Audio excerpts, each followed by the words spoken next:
What's up, YouTube? This is Too Raw for TV. All right, so shout out to LB for breaking the news of the passing of Hall of Famer Joe Morgan. Look, I'm getting tired. I'm just really getting tired of making these types of videos.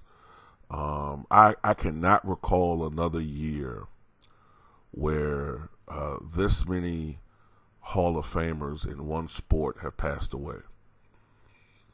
I cannot recall a year like this. But we lost another Hall of Famer in Joe Morgan in Major League Baseball. Joe Morgan passed away yesterday at the age of 77. Apparently, he passed away from a condition or maybe complications caused by a condition called polyneuropathy. I'm going to make an assumption. I'm not certain of this, but I'm going to make an assumption that it may be related to diabetes. I do know that when I've seen photos of Joe Morgan recently, he did look a little haggard. He did look rather frail. If you remember Joe Morgan in his prime, he was always a guy that had that Dr. King sort of plumpness to him.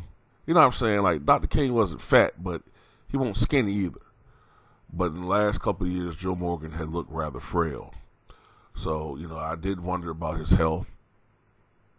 But apparently he was not in good health. Look, I get that a lot of people that are subscribed to me are younger. And they don't really know these people. It's just names. They go, oh, I'm sad to hear that. But the thing about it is, these people who we do videos about, people who are older, people who are historians of sports or what have you, to a certain generation, these guys were the Kobe Bryants and the LeBron Jameses and the Mike Trouts and, the Albert Pujolses of their generation, if not even greater. And Joe Morgan was a great part of those Cincinnati Red teams in the 1970s, the Big Red Machine era, where they won so many World Series and went to so many World Series and dominated the landscape of Major League Baseball. Those teams that had Morgan and Pete Rose and George Foster and Johnny Bench and many, many others.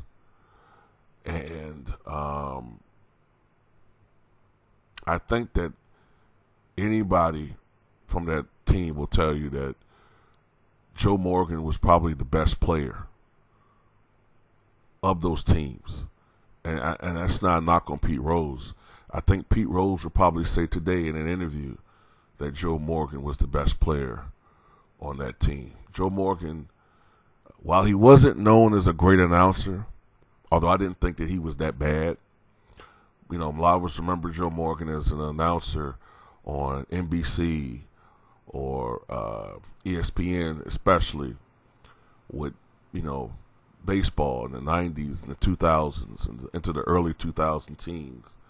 But as a player, Joe Morgan was almost non-pareil without comparison. When you think about all the great second basemen, this is how highly esteemed Joe Morgan was. When you think about all of the great second basemen that have played this game, when you think about, people like, Craig Biggio, Charlie Gehringer, Rod Carew, Ryan Sandberg, Eddie Collins, Nap Lajoie, Roberto Alomar, Robinson Cano, even Jackie Robinson. Arguably the greatest second baseman that ever played was Joe Morgan. I'm talking about the history of Major League Baseball. The only other guy that sometimes comes up in the conversation other than Jackie Robinson as far as rivaling Joe Morgan is Rogers Hornsby. But this is my argument for Joe Morgan, though, is that unlike Rogers Hornsby, Joe Morgan played in an integrated league. Roger Hornsby played when it was a white-only league. And also, Rogers Hornsby played in the very offensive-friendly era of the 20s and 30s when guys were, this was outside of the dead ball era when, Babe Ruth opened everything up with the home run, and you had guys hitting 40, 50, 60 home runs. You had teams hitting 300. So that was a very offensive-friendly era that he played in, as opposed to Joe Morgan. Joe Morgan played in the 70s for the most part. And Joe Morgan played in an era that was nearly the complete opposite. His era was dominated by pitchers. His era consisted of pitchers like, Bob Gibson and, Tom Seaver, who also passed away this year, Steve Carlton, the Negro Brothers, Gaylord Perry, yeah, that's a name, I know, Burt Bledlevin, Nolan Ryan, and so many others that just don't come to mind right now. There were so many great pitchers in the 1970s. Goose Gossage, Rod Guidry, there were so many other great pitchers in the 1970s. The rules were favorable for pitchers. The pace of the game was slower. Scoring was slower. It was harder to score runs. Some would argue that the ball was even different in the 70s. As far as it wasn't as lively as it was in the 20s and 30s, and how it is now, where the ball is obviously doctored to be more livelier and travel farther. Joe Morgan played in this era, and he still hit 268 home runs. I guarantee you if he was playing in this era, he would hit 450 home runs easy, because the game was just different back then as it was the 70s, as it is now. You had guys back then who would lead the league with maybe 34 home runs, 35 home runs. You have guys that hit that by the All-Star break now. And it's not just because guys are bigger and stronger. It's just that part of it is ballparks were larger too. The ball wasn't as lively, and different things. That the pitchers weren't just guys who were flamethrowers. These were guys that threw hard, but they also threw for accuracy. These guys were actual real good pitchers, not just flamethrowers that could strike out 15 guys, but also walk 9 people.